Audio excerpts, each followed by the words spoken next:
van. Okay, so as we come in the door here, just up here on the right, we've got our light switches, our main light switches they are. There's two for inside here. There's also other light switches above the bed and down in the bunks. The switches are down on the wall there for them. The third switch here is for the awning light outside. There's a light on the side wall of the van for that. Just up here though, we've got our main control panel, which shows our water tank levels, our battery voltage, and if we're charging the battery or the solar charge that's coming in. So basically just up here on the top left hand side, we've got our two water tanks. This here shows our tank 1 is empty, tank 2 is full. Okay, tank 3 is flashing here at the moment. There is no tank 3 or 4 on this van. There's only the two tanks. They're 110 litres each. And with new age, 2 tanks means 2 pumps. Okay, so down the bottom here it shows pump 1, pump 2. So to turn on pump 1, it's just a quick press on the water drop button on the right hand side here, and a quick press again to turn it off. To turn on pump 2, it's a longer press, and then it turns pump 2 on, and then a long press again to turn off pump 2. Now you do need to leave one of the pumps on all the time for the toilet flush system to work, because it actually draws the water from one of the water tanks to flush the toilet. So just up here we've got our solar input, how many amps are going to the solar. We're connected to power at the moment, and the battery is fully charged, so there's actually no amps going in from power, of course nothing from solar, and the battery's at 13.6 volts. There's one 120 amp AGM battery underneath the back of the van for that. Okay, so now moving over here to the kitchen area. We've got a 4-burner gas stovetop, and it's basically just push the button in, whichever one you want to use, turn it, light it, hold the button in for a few seconds before you let it out, and then it will stay going. And of course just flick it back to turn it off. There is a grill under here, and there's a handle inside here which hooks onto here for the grill. And then of course, in the rest of the kitchen cupboards, you know, you'll find everything you need to eat with, drink with, and wash up with. There's all the plates, dishwashing liquid, hand soaps and fly spray, bug spray, tissues and dishcloth under there, salad bowl, and a couple of other plastic storage bowls. You've got, moving over here, there's a gas kettle for if you're free camping, or electric kettle, toaster, or your pots. There's the hot water system. And then, of course, in these drawers here, you've got all your cutlery and other kitchen utensils. Just up the top here, we've got all our cups up here, stubby holders. So if you're not sure how something works in the van, grab a stubby holder. It's got my phone number on it. Just give us a call and we can explain how anything works. Coffee cups, wine cups, drinking glasses.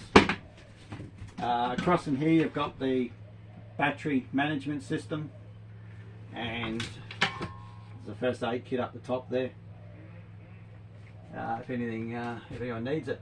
There's also a exhaust fan here, and also a light for above the stove. You've got to turn the power on to it first with the N1, and then there's a light, and there's the exhaust fan, and then you just turn the power off to it when it's finished. Okay, going back to this here, inside here, when you're on electricity, you basically want all these switches up the top here, because that's the main isolator for the air conditioning, the hot water and the fridge. So you'd have all those turned on, so everything works on electricity. This bottom one here is for the hot water system, for running on gas, for when you're off grid. Okay, you just turn that on, the red light will come on. It'll flash a few times while the gas is lighting for the hot water, and then it'll do its own thing, and it'll heat the water up. You just leave that turned on if you're out free camping, and as the water needs to heat up again, it's got a thermostat, it'll just heat the water up automatically. And then of course when you use your tap, hot water will come out.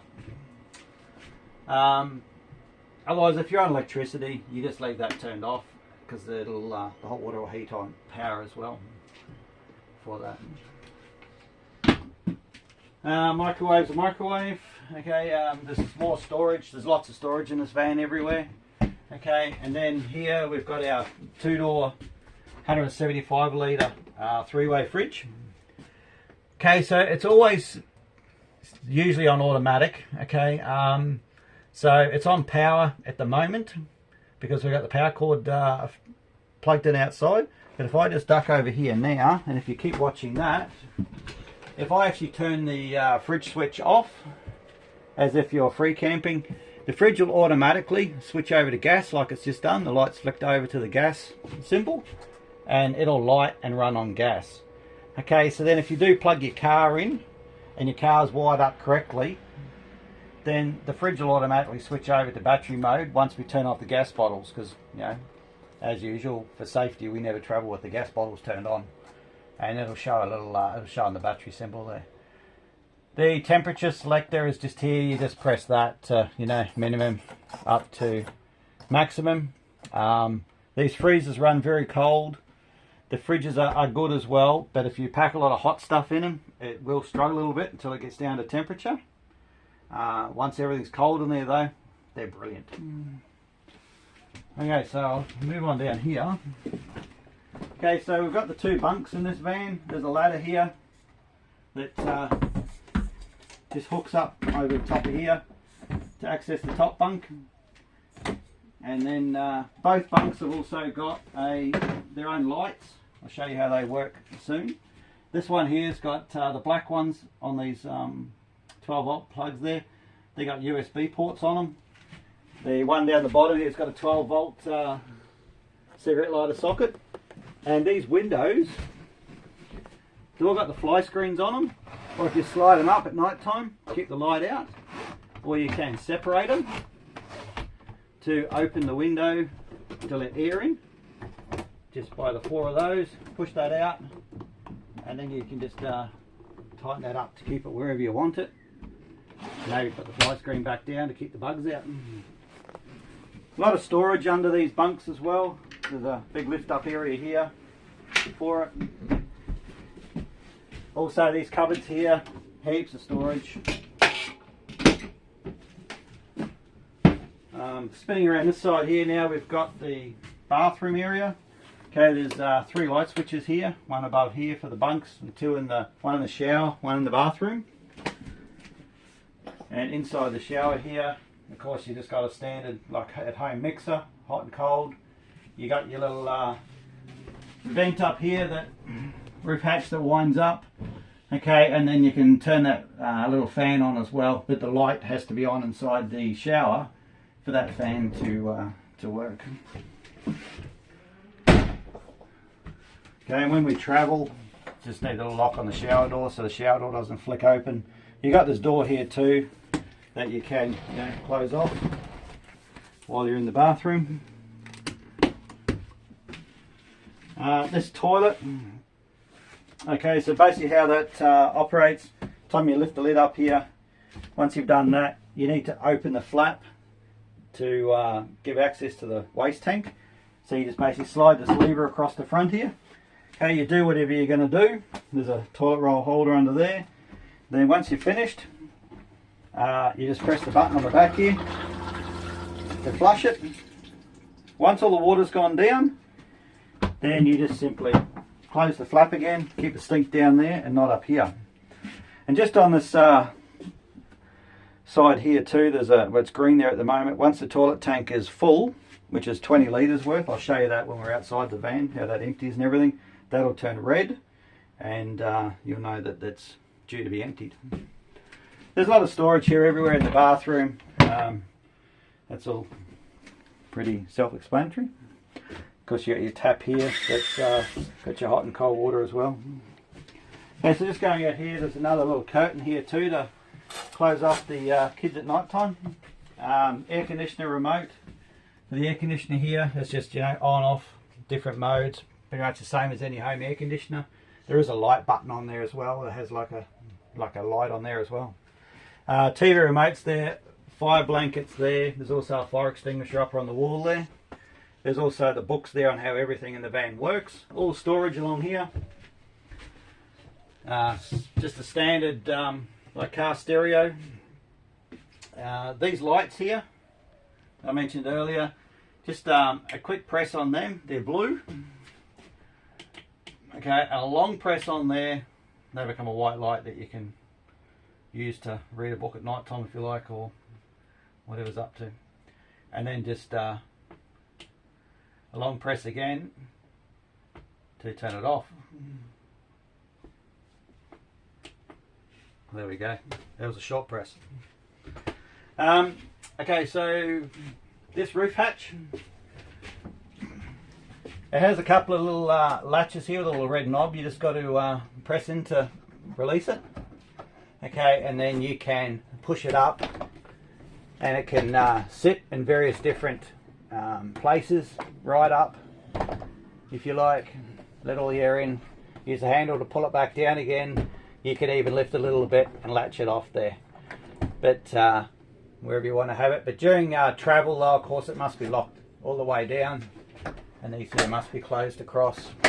There's also the fly screen for if it's up, or this one here for night time to keep the moonlight out. For that, there's also, that's just a light switch there that turns that light off, but it also works over here on the main switches. Okay, there's another light switch here for above the bed. You've got your personal lights there on the bed as well, more USB ports over there. 12-volt cigarette lighter one here. If anyone happened to bring their suit or anything special that needs hanging up, got a couple of wardrobes either side. Other than that, we've got our TV. Okay, so the TV, you've got the two cables here, the power cable and the antenna cable that plug into the back two ports here. And then with the TV, there's a little black button here. You've got to make sure that's pushed up, and there's a little green light there is on. And also the power is pushed all the way up, because that actually supplies power over to the antenna, which I'll show you in a second. But otherwise the TV, you just lift out that little hook, you swing that bracket around.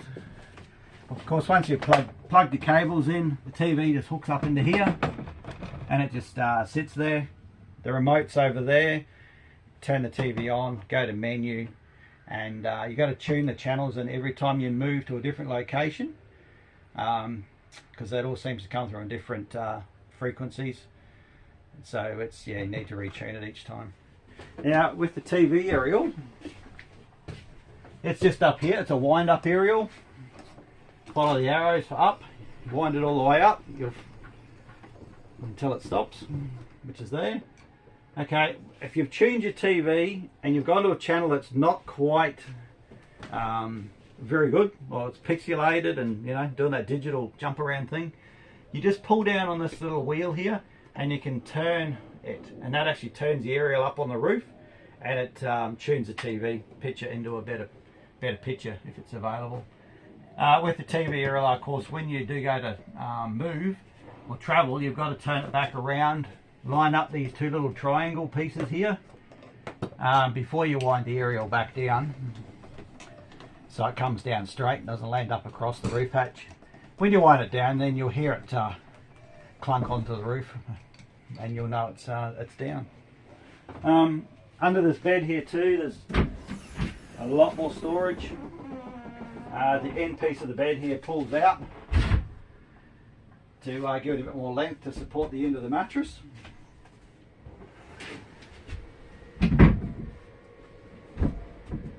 The table.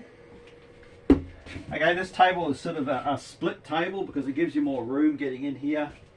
And if you need the extra bit here, it just basically folds up and snaps into place.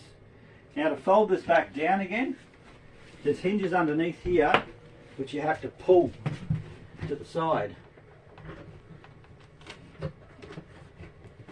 and then that'll snap back down there.